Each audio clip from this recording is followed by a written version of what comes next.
大家好，我是阿胖，今天分享一个酱香饼的新做法，不用揉面，不用擀面，甚至手都不碰面，做法非常简单又好吃，喜欢的话可以看看哦。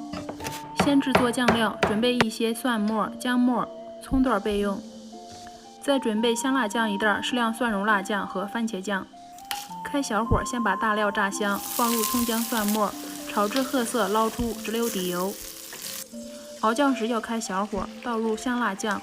2勺蒜蓉辣酱，1勺番茄酱，炒至冒泡的时候加入1勺蚝油，再熬1分钟，加入熟的白芝麻就可以出锅了。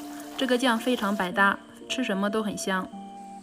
准备小麦中筋面粉350克，打入2颗鸡蛋，加1勺盐，凉水550毫升，顺着一个方向搅拌成无干粉颗粒的液体状态就行了。再加入2勺食用油，搅拌均匀。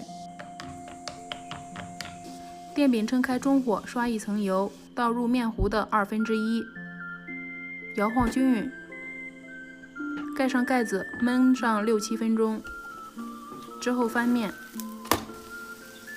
用铲子按压，饼能够迅速回弹，说明内部组织已经熟了。